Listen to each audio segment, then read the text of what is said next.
بسم الله الرحمن الرحيم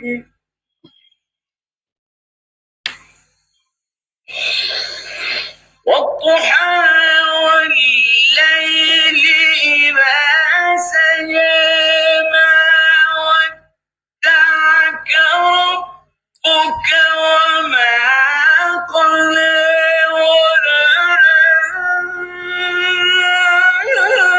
وللآخرة خير لك من الأولى ولسوف يعطيك ربك فترضى.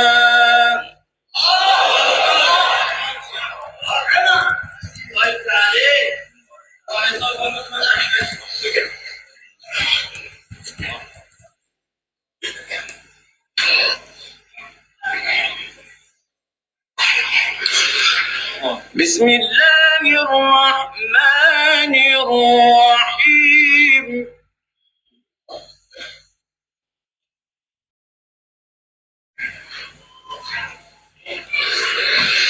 والضحى والليل إذا سجى ما ودعك ربك وما قلى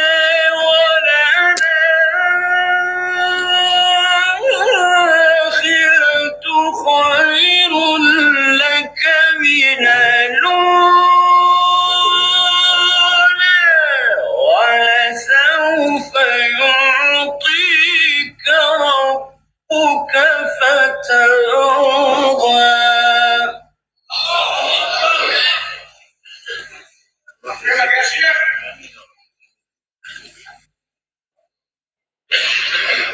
ألم يجدك يتيما فآوى ووجدك ضالا فهدى ووجدك ضالا فهدى ووجدك عائلا فأغنى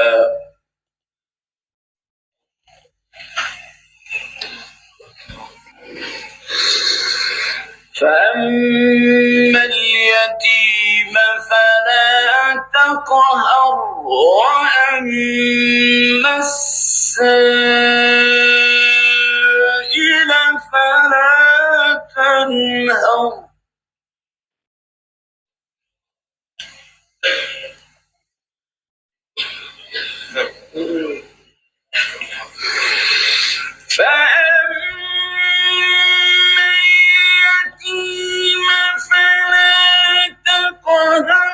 وأما السائل فلا تنهر وأما بنعمة ربك فحدث فلم نشرح لك صدرك.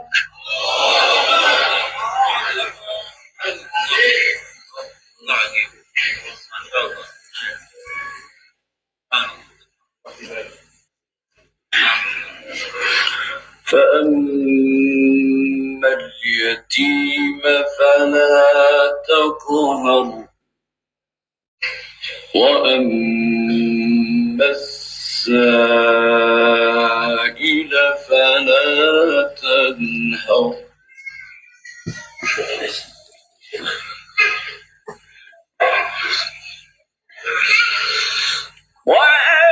وأما بنعمة ربك فحدث لا إله إلا الله والله أكبر ولله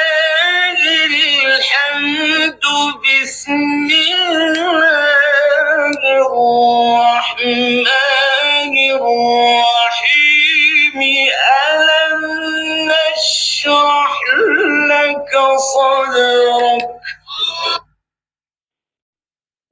Bismillahirrahmanirrahim. Allahümme salli ala Muhammed ve ali Muhammed ve accil fərəcəhum.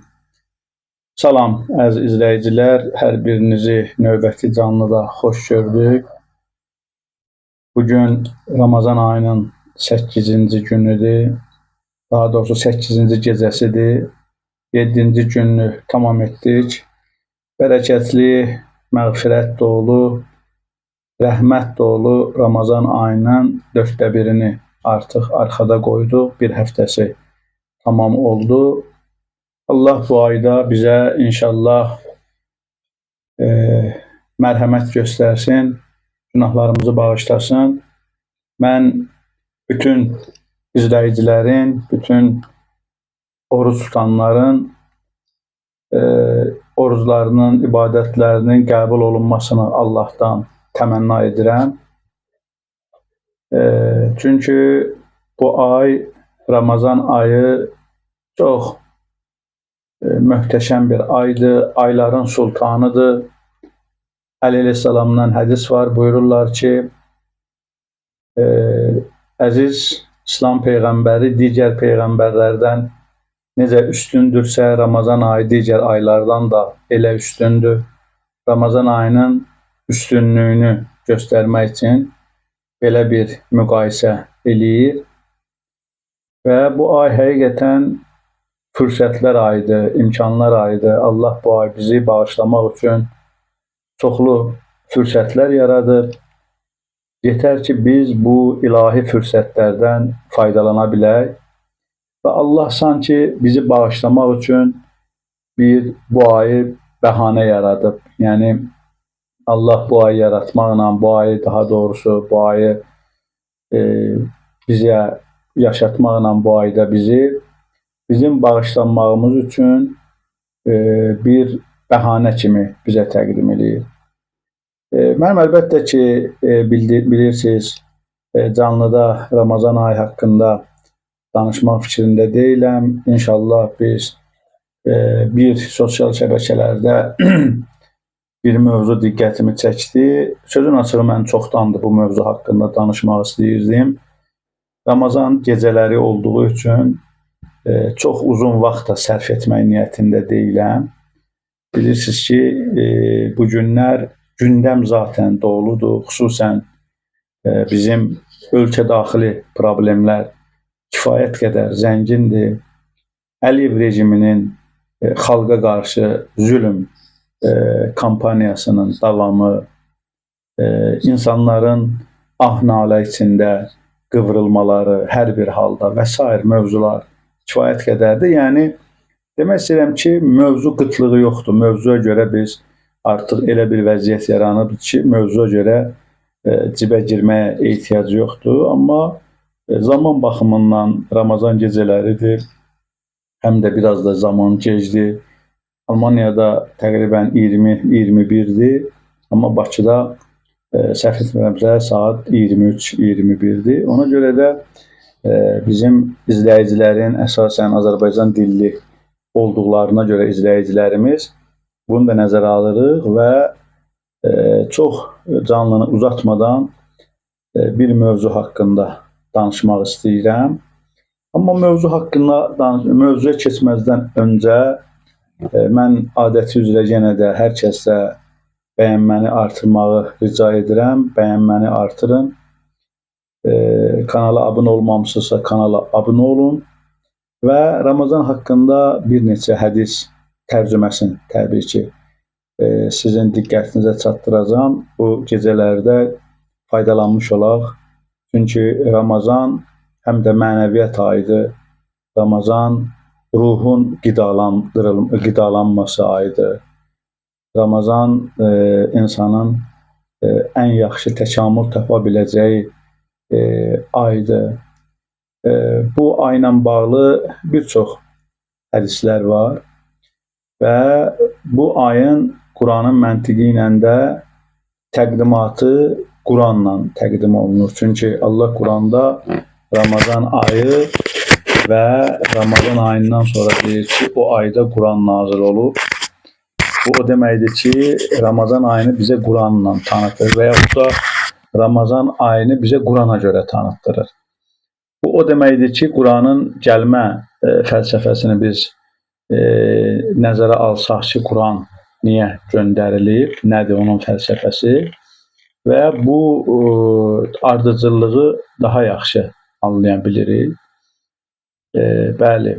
Ona görə də Ramazan ayında Quranla həmahənglik, Quranla əlbir olmaq, Qurana sarılmaq çox tövsiyə olunmuş əməllərdən biridir ki, İmam Muhammed Baqir əleyhissalamdan da 5-ci imam buyurur ki, hər şeyin bir baharı var, Quranın da baharı Ramazandır. Yəni bu ayda Qurandan çox istifadə eləmək, Quran oxumaq, Quran ayələri üzərində təfəkkür eləmək, düşünmək və s.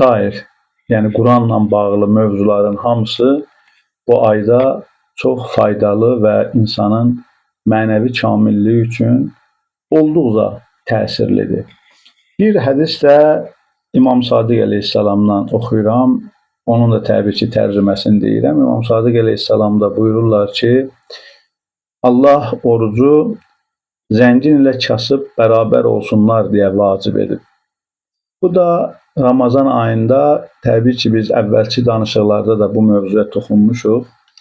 Ramazanın əməllərindən biri də oruç tutmaqdır. Bunun da, bu oruç tutmağın da daha çox ictimai deməli nəzəri var. İctimai tarazlıq üçün oruç tutmağı Allah vacib eləyib. Əlbəttə, bütün ibadətlərin Ramazan ayında oruç tutmaq da özü bir ibadətdir. Özü də böyük bir ibadətdir. Bəndə ilə Allahın arasında olan vasitəsiz, o qədər də riyaya bulaşmayan, riyadan kənar olan bir ibadətdir. Bu da hədislərdən əldə etdiyimiz və böyük alimlərinin daha doğrusu təqdim etdiyi tezislərdir. Bu ayda Allahla bəndə arasında olan bir ibadətdir oruc. Bundan əlavə həm də Ramazan ayında ictimai bir tarazlıq yaranır. Yəni həm zəngin, həm kasıb, həm orta, bütün insanlar hamısı oruç tuturlar, eyni qaydalara əməl eləyirlər. Sübh azanından şam azanına qədər, məğrib azanına qədər ac qalırlar. Yeməkdən, içməkdən, şəri kitablarda, risalələrdə, əməli risalələrdə orucu batil eləyən əməllərdən çəkinirlər, uzaq qalırlar. Burada fərqi yoxdur. Milyonu olan da eyni aclıq hissini yaşayır, heç pulu olmayan da aclıq hissini yaşayır. Amma başqa vaxtlarda əlbəttə ki, bu tarazlığı qorumaq mümkün deyil. Başqa vaxtlar belə bir tarazlığın mövcudluğu çətindir, bəlkə heç mümkün deyil. Amma Allah Teala baxın, bir ayda oruç tutmağı vacib etməklə, Ramazanda bu əməlləri insanlara tövsiyə və bəzilərinə vacib etməklə cəmiyyətdə ictimai bir tarazlıq yaradır. Zənginlər kasıbların, acların nə çəkdiyini Ramazan vasitəsilə hiss etmiş olurlar. Əziz izləyicilər, mən bir daha Almaniya İmam Zaman Mərkəzi adından və şəxsən öz adımdan Allahdan rica edirəm, Allaha dua edirəm, istəyirəm, təqaza edirəm ki, inşallah Allah oruc namazı qəbul etsin və bu ayda faydalananlardan bizi qərar versin. Həqiqi möminlərdən olaq və eyni zamanda bu ayın bərəkətindən, rəhmətindən, məğfirətindən inşallah istifadə edənlərdən olaq. Mən xahiş edirəm, səs məsələsi ilə bağlı bir şeylər yazsaq çox yaxşı olar. Görək səs necədir, onu da bilmək istərdim. Allah köməyiniz olsun. Əgər deməli canlıda olan bacı qardaşlardan xahiş edirəm ki, səs mövzusunda bizə bir dəstək olsunlar. Səsimiz necə gəlir, onunla bağlı bir fikir bildirsinlər. Mən elə başa düşürəm ki, gec saatlarında canlını biz açdığımız üçün təbii ki, bu Ramazan ayıyla da həm bağlıdır. Biraz izləyicilərin sayı azdır. Biz növbəti günlər bu mövzunu nəzərə alarıq inşallah və xahiş edirəm səs mövzusu ilə bağlı bir şeylər yazın. Əgər səs normaldırsa, biz demək istədiyimiz, haqqında danışmaq istədiyimiz mövzu ilə də bağlı təqribən 5-10 dəqiqə, çox vaxt uzalmayacaq, 5-10 dəqiqə danışacağıq. Sonra deməli sizdən xudahafizləşəcəyik. Əziz izləyicilər, mən artıq keçirəm bugün danışmaq istədiyim bir mövzuya. Əslində çoxdan bu mövzu haqqında danışmaq istəyirdim. Çünki biz eyni mövzunun acısını, fəsadlarını və ziyanlarını təkcə ölkə daxilində deyil, hətta ölkə xaricində də biz hiss eləyirik. Bəzi mövzular, yəni konkret bu mövzu bəzi şəxslərin əlində bir alətə çevrilib, zalimə xidmət etmək üçün bir bəhanəyə çevrilib və s. Əlbəttə ki, danışmaq istədiyim mövzu bəzi ruhanilərin davranışlarıdır. Əzizlər, bilirsiniz ki, mən onu da qeyd edeyim ki, din mövzusunda ruhaniyyətlə bağlı danışarkən mən hər zaman həssasam və çox diqqətli olmağa çalışıram. Çox istəyirəm ki, bu mövzunu ümumiyyətlə bu mövzu ilə bağlı nəsə danışmayım. Düzdür, bir neçə dəfə məcburiyyət qarşısında olub bəzi ruhaniləri tənqid etmişəm. Demək olar ki, tənqid etdiyim şəxslərdən İslam'a uyğun yox, bəlkə də İslamın əksinə olan, İslamın qəbul etmədiyi bir tərzdə qarşılıq almışam, münasibət görmüşəm, cavab görmüşəm. Bu bizi çox məyus eləyir. Yəni, adətən görürük ki, məsələn, ruhani adında ortada olan bir şəxs, bu, belə bir adam dini yox, sanki özünü təbliğ eləyir və dinlə bağlı olan deməli bəzi məsələləri özünün təbliğatı üçün istifadə edir, öz maraqları çərçivəsində istifadə edir. Düzdür, bu biraz dediyim kimi ola bilsin bu mövzudan sonra da müəyyən deməli tənqidlər, təhdidlər və hətta təhqirlər ünvanımıza gəlsin ki, bu günə qədər bir neçə dəfə belə bir hallar baş verir. Amma yenə də mən bu cür mövzularda bəzi dindarlara xəbərdarlıq və özüm də daxil olmaqla xəbərdarlıq etmək istəyirəm həm də. Əzizlər, bilirsiniz ki, dini deməli dairələrdə, dini camiyyədə insanlar, xüsusən Azərbaycan dini camiyyəsində çox təəssüflər ki, dindarlar, belə ruhanilər daha doğrusu bir neçə qrupa bölünüblər. Bəzi ruhanilər haqqı bir mənalı olaraq zalimin qarşısında durmağı, heç bir halda zalimlə əməkdaşlıq etməməyi, bütün hallarda həbslərin bahasına da olmuş olsa belə haqqı deyib müdafiə etməyi üstün tuturlar. Bəziləri təqiyyə eləməyi üstün tuturlar. Bəziləri deməli təqiyyə etsələr də zalimin görsən ki, dəstəkçisinə çevrilirlər. Bəziləri ancaq deyirlər ki, yox, biz elə siyasət bizlik deyil, İmam Hüseyin məktəbi bizlik deyil, biz elə İmam Cəfər Sadiqin hədislərini oxuyub ancaq insanları, dindarları İmam Cəfər Sadiq və İmam Muhammed Baqirin hədisləri ilə tanış eləyəcəyik.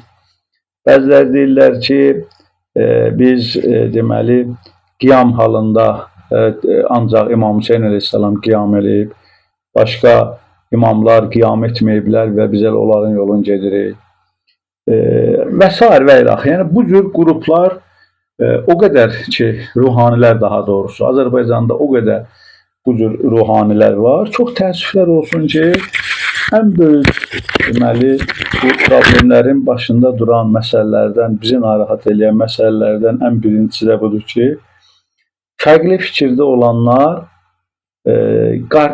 deməli alternativ fikir səsləndirəni qəbul etmir. Hətta məsəl üçün onu təhqir eləyir və yaxud da özü təhqir etməsə də tərəfdarlarına, onun ardınca gedənləri, onun moizələrinə qulaq asanlara qarşı tərəfdəki olan ruhanini təhqir elətdirir, onu müəyyən vasitələrlə ona hörmətsizlik elətdirir və s.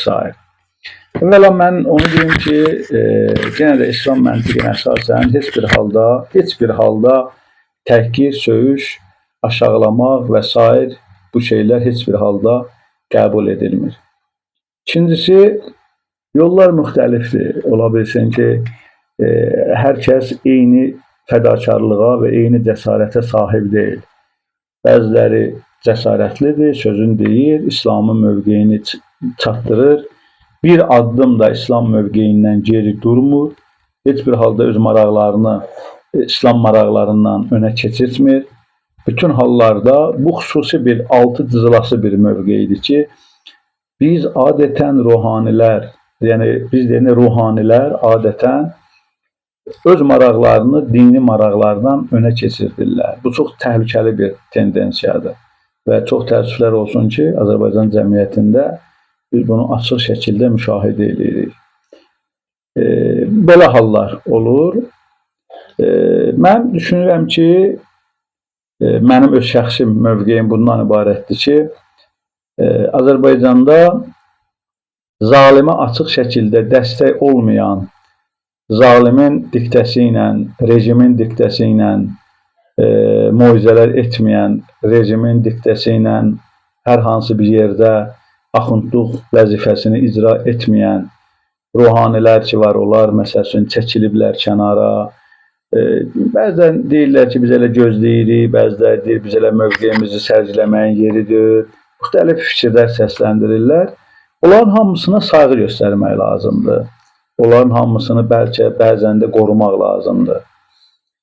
Amma burada istisna zalim rejimi müdafiə eləyən, zalim rejimin kölgəsinə sığınıb, digərlərinə dil uzadan və zalim rejimin tekstlərini oxuyub, onların istədiyi mövzuları cəmaata çatdıran ruhanilər istisnadır. O ruhanilər ki, bugün biz görürük açıq şəkildə, mən indi bu bir material təqdim eləyəcəm, o istisna olmaqla ad çəkmək istəmirəm, amma aşağı yuxarı hamımız bilirik ki, söhbət kimdən gedir.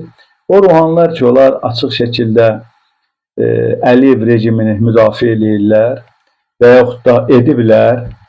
Məscidlərdə axundluğa görə 800 manata görə, bir neçəsini mən danışmışam, 800 manata görə İlham Əliyevi xilaskar adlandırırlar. Heydər Əliyevi deməli lider, ümumilli lider adlandırırlar və bəziləri çıxır ki, deyirlər ki, Heydər Əliyev olmasaydı Azərbaycanda İslam olmazdı. İndi İlham Əliyev olmasaydı biz ziyarətə gedə bilməzdik. Bu cür ruhanilər daşqalaq olunmalıdır. İndi bunların dediyim ki, mən hamısının adını çəkmək istəmirəm, heç ad çəkməyəcəm də bir dənə materialı təqdim edəcəyim istisna olmaqla. Amma cəmiyyət də artıq ayılmalıdır. Vəhhabiləri söyüb, sonra Heydər Əliyevi müdafiə eləyib, İlham Əliyevin haqqında mədhiyyələr deyən ruhani demək olar ki, şiənin vəhhabisidir. Və bu ruhaninin arxasında getmək olar. Çünki bu ruhani aparıb açıq şəkildə zalim rejimi, bugünkü Azərbaycanda Azərbaycan vəhhabiləri də əsas xəttləri budur ki, İlham Əliyev hakimiyyətdir və ona itaət eləmək lazımdır. Şiə ruhanisi də əgər bunu təbliğ edirsə və İlham Əliyevə itaəti ona səs verməyi, ona itaət eləməyi, onun haqqında pis şey danışmamağı öz deməli xutbələrində səsləndirir, ona iqtida edənləri bu yola istiqamətləndirirsə, o Vəhabi ilə bu Şiə mollasının nə fərqi var? Yəni deyəcəksiniz ki, bu namazı möhürlə qılır, özü üçün qılır namazı. Deyəcəksiniz ki, bu Həzrəti Əlini qəbul edir, yenə özü üçün qəbul edir. Həzrəti Əlini qəbul edir, namazı möhürlə qılır, 14 məsuma təvəssül edir. Bunlar hamısı onun özü üçündür, hamısı özü üçündür.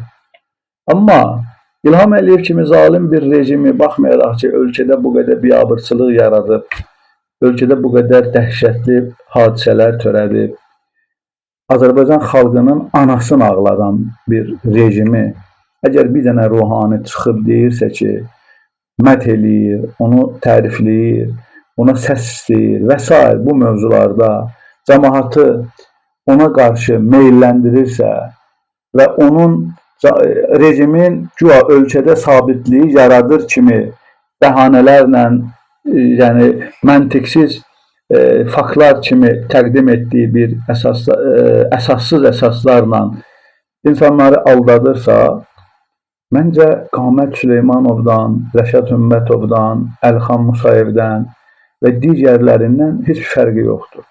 O Sünni Vəhabisidir, bu da Şiə Vəhabisi. Eyni şeydir. Və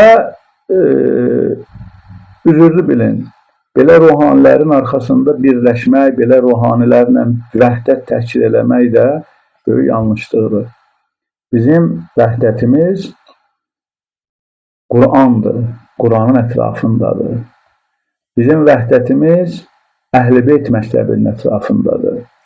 Quran deyir ki, düşmənçilik ancaq zülmə qarşı olmalıdır. Quran açıq ayəsi var. Düşmənçilik ancaq zülmə qarşı olmalıdır. Hətta biri əqidəsinə görə, dininə görə də düşmənçilik aparılmamalıdır. Orada zülm işə qatışarsa, o zülmü sənin öz əqidəndə olan şəxslər də zalim olarlarsa və başqa əqidədə olanlar da zalim olarlarsa fərq eləməz. Orada yəni düşmənçiliyin meyarı zülmdür. Əgər bir insan düşmənçiliyi zülm mərkəzli edərsə, o Allahın istədiyidir, o Quran istədiyidir. Amma düşmənçiliyi şəxsi maraqlar hesabına və yaxud da öz maraqlarına sərf edən formada İslamı danışır, öz maraqları sərf etməyəndə onda onun yanından belə sıyrılır, keçir. Bu İslam deyil. Bu ruhani deyil. Və məşhur bir kəlam var. Bu mənim sözüm deyil, amma mən unutmuşam konkret olaraq kim bu sözü deyib. Belə bir sözü var ki, Məhəmməd Peyğəmbərin minbəri təqiyyə yeri deyil. Ya təqiyyə elib ora çıxmayacaqsan, ya da ora çıxdınsa orada həqiqətlər səslənəcək. Ora çıxıb orada sağ göstərib sol vuracaqsansa, özü təbliğ edəcəksənsə, ola bilsin, elmi baxımdan bəziləri savadlı ola bilərlər. Ola bilsin, biraz çox dərs oxuya bilərlər. Ola bilsin, əmmamələri biraz böyük ola bilər. Ola bilsin ki, məsəl üçün, ərəb dilin öz ana dili kimi danışsın. Bunlar hamısı ola bilərdi. Ola bilər, çox da ola bilərlər. Amma bunların heç biri ölçü vahidi deyil. Üstünlüydür, ölçü vahidi deyil. Ölçü vahidi ancaq təqvadır. Ölçü vahidi ancaq dediyim kimi düşmənçiliyi Allaha görə eləməkdir. Ölçü vahidi danışığın mərkəzində Allahı qoymaqdır. Allah mərkəzli danışmaqdır. Ölçü vahidi budur. Yoxsa mən çıxım, özümü təbliğ eləyim, yoxsa mən yaxşı ərəb dilini bilirəm, mən deyəndir, mən yaxşı onu bilirəm, mən deyən olmalıdır. Belə bir şey yoxdur. Ona görə baxanda şeytan hamımızdan çox bilir. Şeytan gör nə qədər Peyğəmbər yola salıb. Şeytan gör nə qədər məsum imam yola salıb. Biz hələ bir dənə məsum imamın əlini öpə bilməmişik. Amma şeytan 12 dənə məsum imam, 11'in yola salıb biri ilə də ki müasirdir. 124 min Peyğəmbər. Yəni hamımızdan savadlıdır, bilgilidir. Savadlı kiminsə savadlı olması, bilgili olması hələ onun həqiqət yolda olmasına işarədir. Yəni, o zaman o ruhaninin əli öpüləcək, o ruhaniyə itaət olunacaq ki, o ruhani Allah mərkəzli danışır. O ruhaninin danışığı da, sözü də, düşmənçiliyi də, dostluğu da Allaha xatirdir. Təqva üzərindəndir. Səmimiyyət və xalislik üzərindəndir. O ruhaninin əli öpüləcək. Yoxsa əks halda o ruhanilər, onlar sadəcə İmam Xümeyni demişkən, başlarından əmmamələr götürülməlidir. Onların arxasında namaz qılınmamalıdır ki, dərc eləsinlər, anlasınlar ki, İslamı alətə çevirə bilməzlər. Əziz izləyicilər, deməli, bir ruhani var. Mən sözün açığı onu şəxsən tanımıram. Təhsili haqqında da məlumatım yoxdur. Sosial şəbəkələrdən ara sıra mənim qarşıma çıxıb, izləmişəm və bu günlər gördüm ki, bir dostlardan biri mənə video göndərdilər. Baxdım, gördüm ki, bu adam çox zid bir şeylər danışır. Adı Fuad Pənahlı adında bir gəncdir.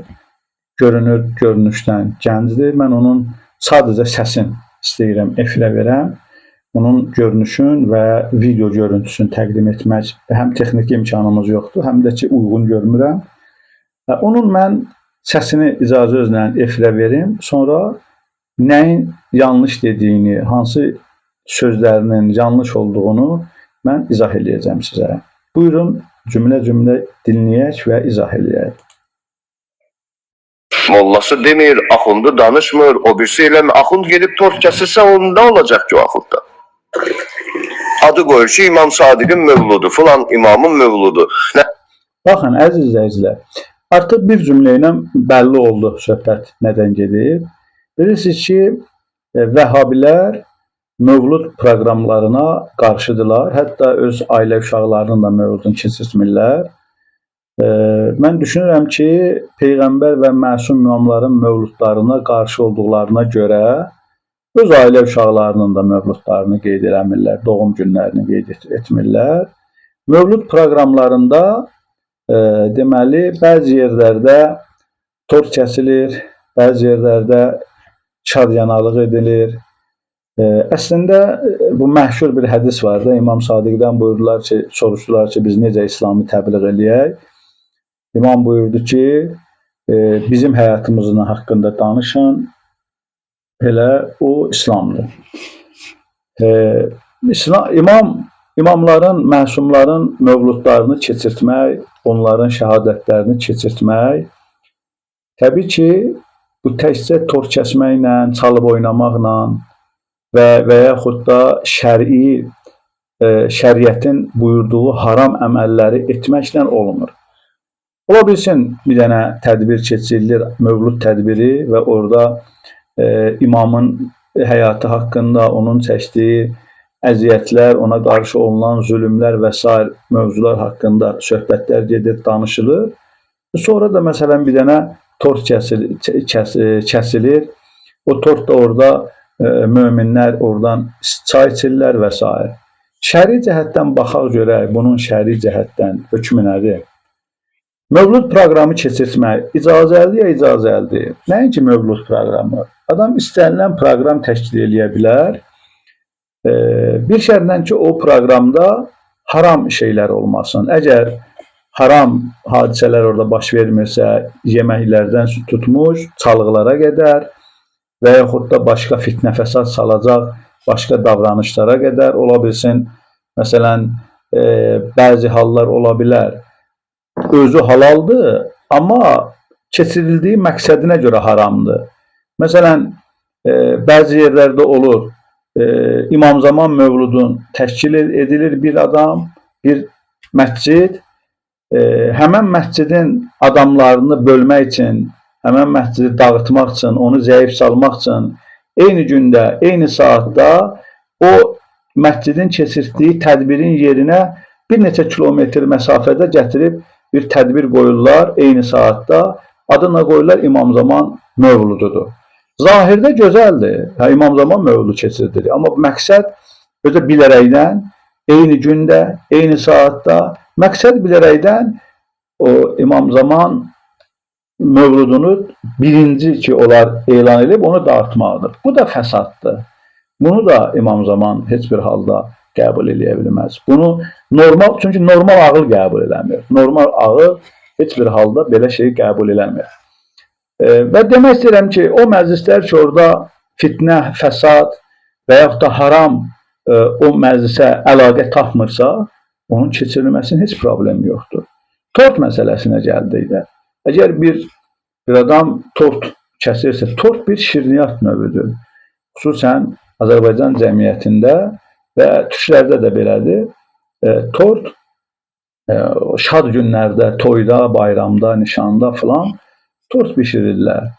Bunun əgər o tortun tərkibində haram qidalar yoxdursa, onu kəsmək, onu bişirmək, onu cəmaata təqdim eləmək nə mənası var?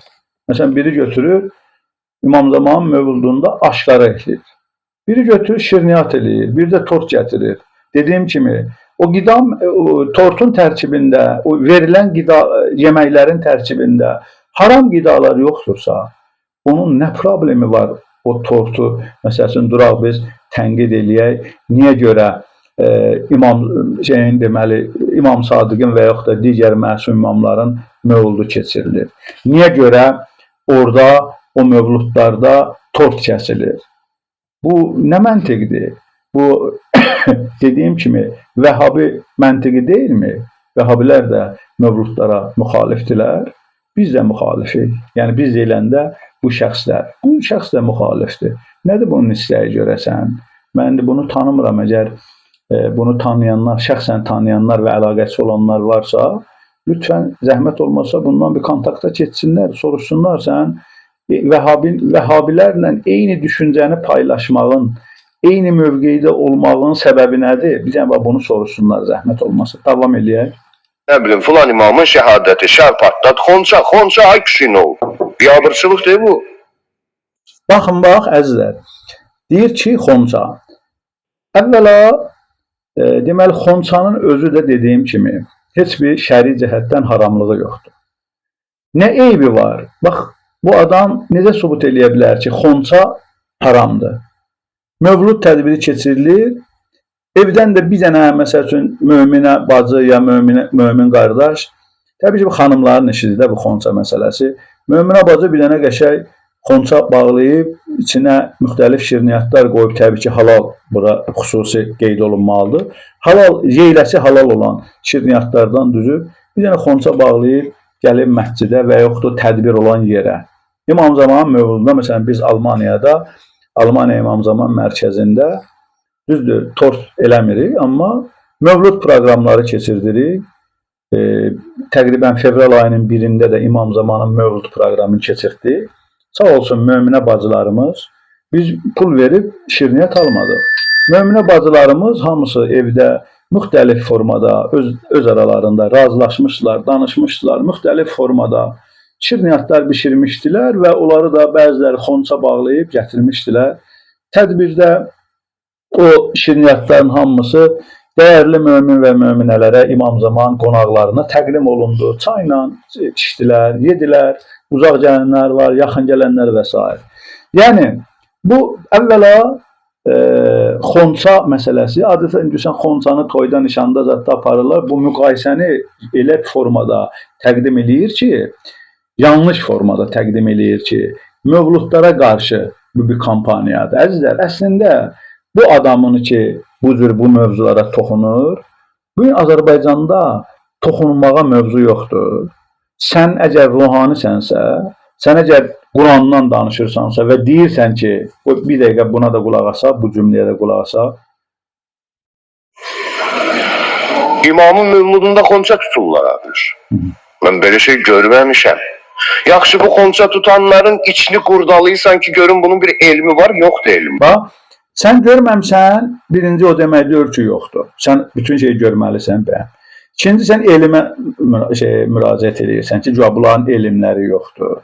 Ya o zaman sən əgər elmlisənsə, onda sübut elə ki, imamın mövludunda xonça tutmaq haramdır. Bir dənə bunu sübut elə. Sübut elmlisən də sən. Sən elmlisən, biz elmsizik. Xonça tutanlar elmsizdirlər, heç nə bilmirlər, hər şey sıfır. Sən zəhmət olmasa pənahlı deməli Fuad. Sübut elə ki, xonça tutmaq haramdır, icazəli deyil. Şəri cəhətdən böyük bir problemdir. Əzizim, xonça tutmaqla cəmaatın başını qarışdırma. Sən ki, deyirsən, bax, bir dəqiqə qulaq asın. Elm deyilən şey yoxdur onda. Dağılmazlıqdan, ondan bundan başqa bacardığı ikinci bir şey yoxdur. Acığınız gəlməsin, mən heç kimə konkret adlı, ünvanlı söz demirəm. Mən dövrün bəlasından sizi və özümü ayırtmağa çalışıram. Mənim borcumdur dedim də, bunu həmişə deyirəm. Baxın, bunu dövrün bəlası hesab eləyir. Deyir, mən dövrün bəlasıdır bu. Dövrün bəlası İmam Zaman mövludunu keçirtmək və mövluda xonça ilə gəlmək deyil.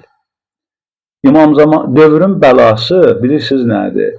Dediyim kimi, dövrün bəlası Azərbaycan xanımları Türkiyədə fahişəlik eləyir. Fahişəliyə daha doğrusu məcbur edilir bu rejim tərəfindən. Bizim bəlamız Azərbaycan kişiləri xaricdə, küçələrdə dilənçi gününə salınır. Qeyrətli kişiləri qolu qandallı qəfəsə salıblar. 200 gündən 7 aydır Şeyx Sərdar heç bir günahı olmadan həbsxanada ola-ola Karsa salınır.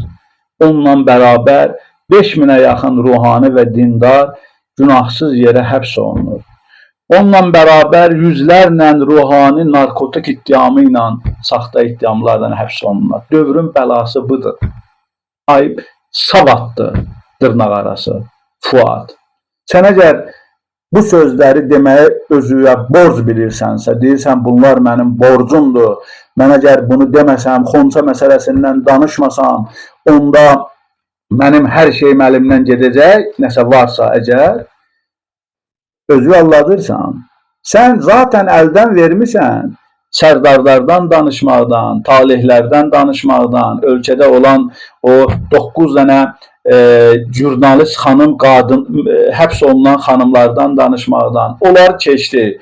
6 dənə hicablı günahsız qadından danışmaqdan, dövrün bəlası bunlardır. Ay başı boş. Bunlardan danışmalısan sən. Bunlardan əgər sən ruhanisənsə, əgər sən deyirsən mən özümü vəzifəli bilirəm, borc bilirəm, bunlar sənin borcundur.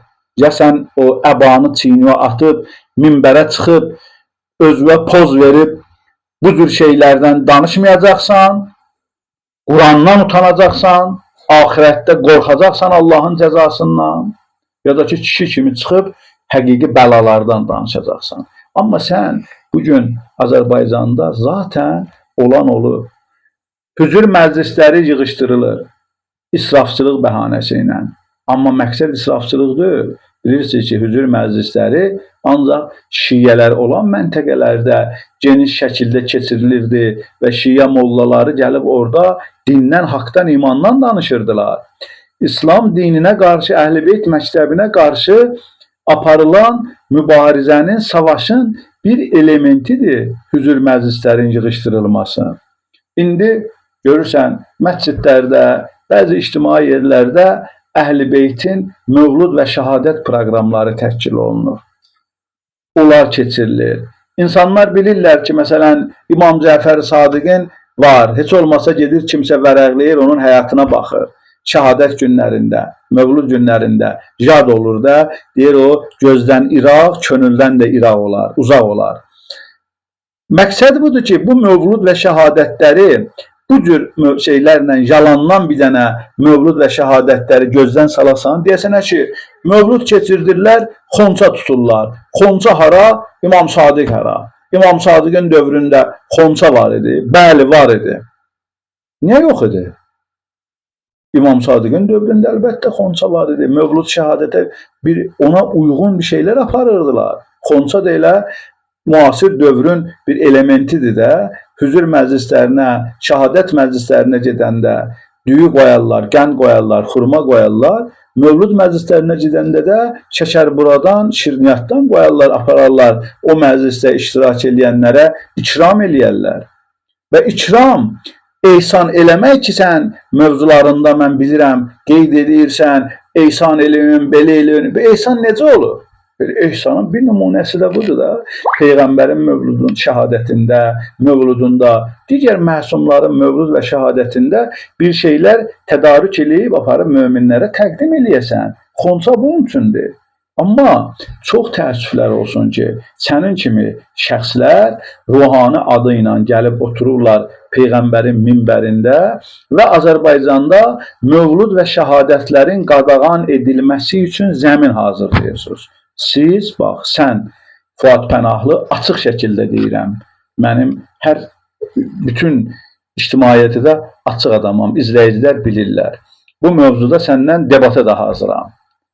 Sənin kimi adamlar Azərbaycanda mövlud və şəhadət proqramlarının qadağan edilməsinə zəmin hazırlayırsınız. Kimin vasitəsilə, kimin daha doğrusu təkidi ilə, kimin tapşırığı ilə? DTK-nın tapşırığı ilə.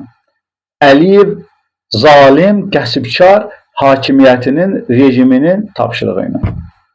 And içki belə deyir. Gəl cəmiyyətin qarşısına debata və and içki belə deyil. And içki mən bunu özümdən demişəm. And içki bu tekst mənə hardansa gəlməyib. Yoxsa sən bugün mövlud proqramlarını, zaten Azərbaycanda bir dənə mövlud və şəhadət məsələsi qalıb da, onlar da yığışılsa Azərbaycanda şiyyəliyin fatihəsi oxunub ki, sənin kimi şəxslərin hesabına. Artıq sizin kimi insanların və sizin sinifdən olan insanların, çünki sən tək deyilsən, bugün at oynadanlar var Azərbaycanda, ziyarətlərə gedənlər, adam daşıyanlar, ondan sonra məclisləri ələ alanlar, məscidlərdə axundluğu ələ keçirdənlər, bilinir kimdir bunlar? Azərbaycanda indi elə bir vəziyyətdir ki, DTK-nın okey olmasa, sən kimsən ziyarət adam aparırsan? DTK-nın onayı olmasa, sən kimsən məscid mənbərindən durub danışasan? Bunlar hamısı məlum məsələlərdir. Və çox təəssüflər olsun ki, sizin kimi dırnaqarası mollaların, ruhanilərin əli ilə Azərbaycanda şiyyəliyin kökünü kəsməyə çalışırlar. Çox təəssüf olsun. Və bəli, bu sözün haqlıdır ki, bu elədiklərinizə görə mütləq bərk şillə alacaqsınız siz. İmam Zamanın şilləsi qulağınızın dibinə bərk dəyəcək. Ayıb olsun sizə. Siz heç olmasa bu oyunlara siz qarışmayın. Mövlud şəhadət proqramlarının məhdudlaşdırılması heç olmasa qeyrəti çatırsa, imkan verməyin sizin əlinizdən olsun. Bu sarayın ipindən, sarayın ətəyindən əlinizi çəkin də. Nə ehtiyac var? Siz bu sarayın ətəyindən, İlham Əliyevin ətəyindən əlinizi çəkmirsiniz. Utanmırsınız siz. Bütün dünya İlham Əliyevin əxlaqsızlığından, qəddarlığından, zalimliyindən danışır. Amma siz də utanmaz çıxıb deyirsiniz ki, İlham Əliyev olmasaydı Azərbaycanda din olmazdı. Sonra gəlirsiniz xaricə, xaricdə, Almaniyada, digər yerlərdə hansı ruhanilər ki, onlar həqiqəti deyirlər, o ruhanilər üçün başlayırsınız ayağının altını eşməyə. Bunlar hamısı açılacaq bir-bir. Mən indi də ad çəkmirəm başqa adları. Amma bunlar hamısı birinci mənada, Allah bilir hamısını, İmam Zaman da bilir. Bunlar hamısı cəmiyyət içində açılacaq.